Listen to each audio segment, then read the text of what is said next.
하나님 말씀은 여호수아 8장 1절부터 17절까지 말씀입니다. 여호수아 8장 1절부터 17절까지 말씀입니다. 다 함께 봉독하겠습니다. 여호와께서 여호수아에게 이르시되 두려워하지 말라, 놀라지 말라. 군사를 다 거느리고 일어나 아이로 올라가서라. 보라, 내가 아이 왕과 그의 백성과 그의 성읍과 그의 땅을 다 내 손에 넘겨주었으니 너는 여리고와 그 왕에게 행한 것 같이 아이와 그 왕에게 행하되 오직 거기서 탈취할 물건과 가축은 스스로 가지라.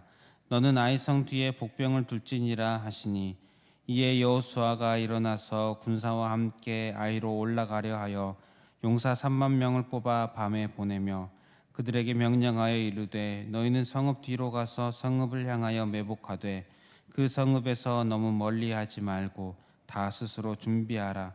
나와 나를 따르는 모든 백성은 다 성읍으로 가까이 가리니 그들이 처음과 같이 우리에게로 쳐 올라올 것이라.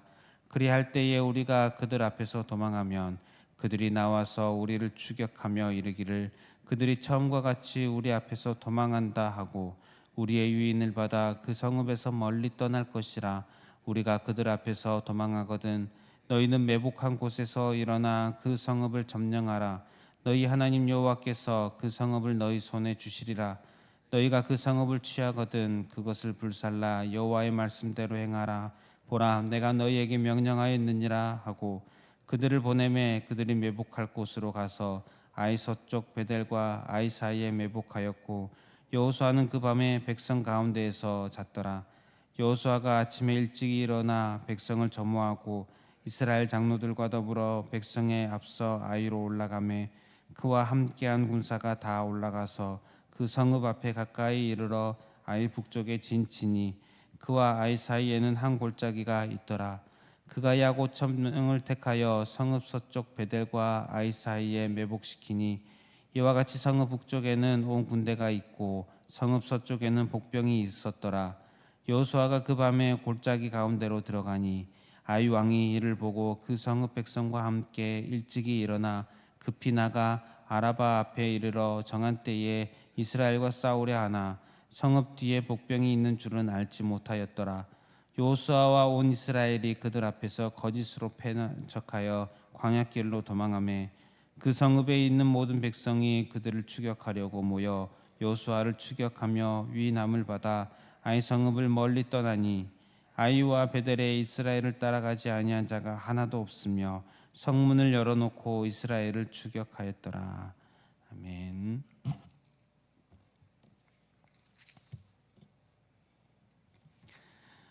본문 이전의 이야기를 잠시 다시 생각해 보면 이스라엘 백성들이 여리고성을 점령한 후에 아이성을 공격을 합니다. 하지만 패배를 합니다. 이스라엘 사람들이 크게 낙심을 합니다. 7장의 5절에 보면 그들의 마음이 녹아서 물같이 되었다. 크게 낙심을 하였습니다. 여호수아가 슬퍼서 기도하고 여호와께서 그 여호수아에게 말씀을 하십니다. 왜 이렇게 되었는지 그 이유를 말씀하시는데 바로 이스라엘이 범죄하였기 때문이다 라고 말씀을 합니다. 범죄하여서 하나님께서 이스라엘 자손들에게 대하여 진노하였다 하셨다라고 말씀을 합니다. 그 범죄는 여리고성에서의 전리품들, 이것은 개인이 누군가가 취하지 말고 전부 하나님께 바치라고 하셨습니다. 그런데 어떤 사람이 그 탈취물 중의 일부를 개인적으로 챙겨버렸습니다. 아간입니다. 결국 이 아간은 하나님의 명령으로 사형을 당하게 됩니다. 이제 하나님께서는 이스라엘 가운데 죄의 문제를 이렇게 해결하시고 다시 아이성을 치라고 하십니다. 이제 오늘 우리가 읽은 8장 1절 2절에는 아이성을 치라고 명령하시는, 아이성에게 가라고 명령하시는 하나님의 명령이 나옵니다. 그리고 3절부터는 하나님께서 구체적인 전술, 그들과의 전쟁에 있어서 전술을 알려주시고 또 여호수아와 이스라엘 백성들이 가르쳐 주신 대로 아이성에 가서 그들과 전투가 벌어지는 그런 장면이 나옵니다. 그리고 내일 읽을 본문에서는 승리하게 되는 그런 장면이 나옵니다. 우리가 오늘 이 부분에서 1절, 2절 위주로 살펴보고자 합니다. 하나님께서 아이성에 올라가라고 명령하시는 장면 1절을 제가 다시 읽어드리겠습니다. 여호와께서 여호수아에게 이르시되 두려워하지 말라 놀라지 말라 군사를 다 거느리고 일어나 아이로 올라가라. 보라 내가 아이 왕과 그의 백성과 그의 성읍과 그의 땅을 다 내 손에 넘겨 주었으니. 하나님께서 아이성을 치러 가라고 하십니다. 그리고 가서 차지하라. 이런 식으로 말씀하시는 장면을 우리가 앞에서도 여호수아 앞쪽에서도 우리가 볼 수가 있습니다. 오늘 본문 3절부터는 전 이스라엘 백성들이 하나님의 명령대로 아이성으로 가서 전쟁을 하는 모습이 나오기에 얼핏 하나님 명령이니까 당연히 가서 아이성에게 가지 않았을까 생각을 할 수도 있을 것 같습니다. 하지만 자세히 생각해 보면 과연 쉽게 갈 수 있었을까 싶은 생각이 듭니다.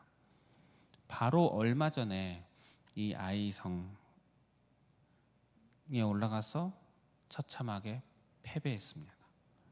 바로 얼마 되지 않았습니다. 그런데 그들에게 다시 가라고 하십니다. 패배의 트라우마가 아직도 그 기억이 아직도 생생한 상황일 텐데 두려운 마음이 있지 않았겠습니까?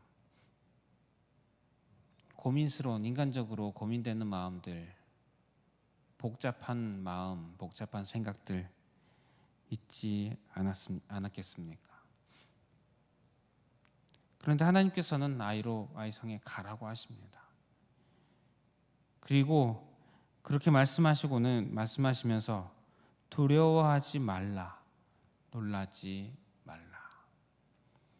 여호수아에게 이 말씀을 또 하셨습니다. 1장에 모세의 뒤를 이은 여호수아에게 말씀하셨습니다. 1장 9절에 내가 내게 명령한 것이 아니냐 강하고 담대하라 두려워하지 말며 놀라지 말라 내가 어디로 가든지 내 하나님 여호와가 너와 함께 하느니라. 이때 해 주셨던 말씀을 지금 다시 해 주고 계십니다.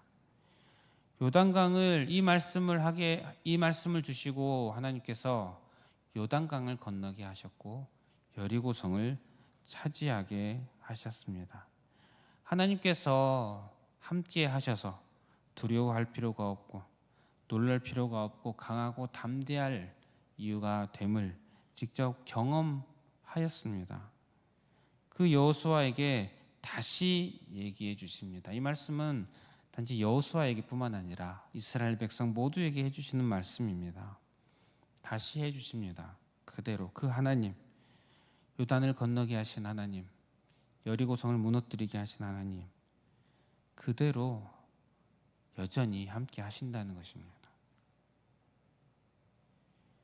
여호수아가 다시금 기억을 하도록 생각하도록 해주십니다. 하나님께서 함께 하신다. 지금 이스라엘은 실패했습니다. 전쟁에 실패했습니다. 그리고 그 근본적인 문제는 죄입니다. 죄를 지었습니다. 그러나 하나님께서는 이전에 하신 약속을 똑같이 하십니다. 그대로이십니다. 하나님은 변치 않고 그대로이십니다. 아간의 죄로 범죄 사건으로 인하여서 하나님이 이스라엘을 버리시지 않았습니다. 아이성을 차지하지 못했다고 이스라엘을 떠나지 않으셨습니다. 그대로 함께 하고 계십니다. 두려워하지 말라, 놀라지 말라. 이 장면을 두고 칼빈 선생은 새로운 용기를 주었다라고 표현하기도 합니다. 하나님께서 여호수아와 이스라엘 백성들에게 새로운 용기를 부어주는 장면입니다. 또한 1절 후반부에 보면 보라, 내가 아이 왕과 그의 백성과 그의 성읍과 그의 땅을 다 내 손에 넘겨 주었으니, 이 말씀도 앞서 여호수아 앞부분에 다 해주신 그런 말씀들과 비슷합니다. 가나안 땅에 대한 가나안 땅을 주셨다는 말씀과 비슷합니다. 또한 하나님께서 함께 하심을 이스라엘 백성들이 여호수아가 기억해야 하였고, 또 하나님께서 전쟁의 근원이시다. 전쟁의 승리의 근원이시다. 전쟁은 하나님의 손에 있다. 하나님께서 승리를 주셔야 승리한다는 사실을 또 다시 기억할 수 있게 해주고 계십니다. 사실 이전에 아이성을 칠 때 7장 초반부에 그 말씀을 읽어보면 하나님, 여호와 하나님에 대한 언급이 나오지가 않습니다. 하나님께서 아이성에게 올라가라고 하시는 장면이 나오지가 않았습니다. 하나님께서 아마도 말씀하시기 전에 이스라엘 백성들이 스스로 올라간 것이 아닌가 그렇게 보입니다.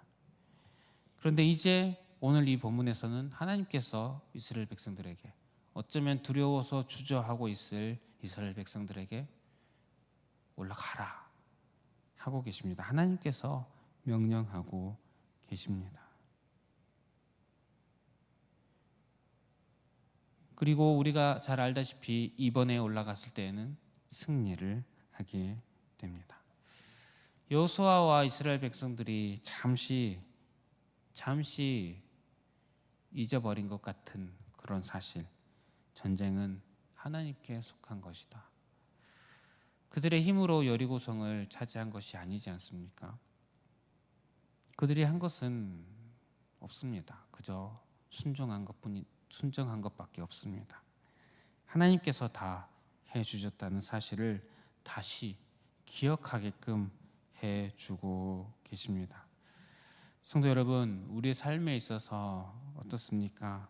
내 앞에 어떤 인생의 중요한 시기, 중요한 지점, 인생의 거대한 무언가 벽을 마주하게 될 때가 있지 않습니까? 그럴 때에 하나님께 온전히 맡길 수 있는 자가 그리스도인이라 할 수 있을 것입니다.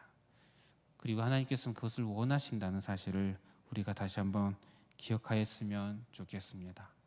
우리가 나의 힘으로 살아가는 것이 아니라 주를 의지하고 주께 다 맡기는 것, 이것을 주님께서 원하신다는 사실을 다시 한번 기억하는 저와 여러분들이 되시기를 바랍니다. 또한 마지막으로 2절을 볼 때에 너는 여리고와 그 왕에게 행한 것 같이 아이와 그 왕에게 행하되 오직 거기서 탈취할 물건과 가축은 스스로 가지라. 너는 아이성 뒤에 복병을 둘지니라 하시니, 여리고성을 차지할 때에는 전리품을 개인이 가지지 말라고 하셨습니다. 하나님께 바치라고 하였습니다. 그런데 아이성에서는 탈취한 물건들, 전리품들을 너희들이 가져라 하십니다. 어쩌면 여리고성에서 하나님께서 다 취하지 말아라, 다 바쳐라 하셨을 때에 아간과 같은 사람들은 그 모든 물건들이 아깝다고 생각이 되었을지도 모르겠습니다. 당장 그들도 이제 먹고 살아야 하지 않겠습니까? 생활에 필요한 것들이 있어야 하지 않겠습니까? 그런데 조금 지나고 나니 하나님께서 이번에는 다 너희들이 가져라라고 하십니다. 필요한 것들을. 하나님께서 필요한 때에, 하나님께서 정하신 때에 이스라엘 백성들의 필요를 채워주신다는 것을 다시 보게 됩니다. 이 말씀을 보고 나니 다시 한번 아간이 필요 이상의 탐욕을 부렸다는 것을 새삼 다시 생각하게 됩니다. 우리는 우리의 방법으로 원하는 것을 얻으려 하는 마음들이 있습니다. 우리는 이런 마음들을 내려놓을 수 있어야 합니다. 조바심이 생길 때가 있습니다. 그 마음을 우리가 내려놓아야 할 필요가 있습니다. 하나님을 다시 한번 신뢰하시는 저와 여러분들 되시기를 바랍니다. 우리가 필요한 모든 것, 우리에게 필요한 모든 것을 나보다 하나님께서 더 잘 아시고 내가 생각한 것보다 더 필요한 때에, 더 알맞을 때에 채워주시는 분이 우리 하나님이신 줄 믿습니다. 그분을 오늘도 더욱 의지하며 살아가는 저와 여러분들 되시기를 바랍니다. 말씀을 기억하면서 기도하실 때에 하나님을 더욱 의지하는 성도 되게 하소서 기도하시고, 또 주어진 기도 제목들 가지고 기도하시고 개인의 기도 제목으로 기도하겠습니다.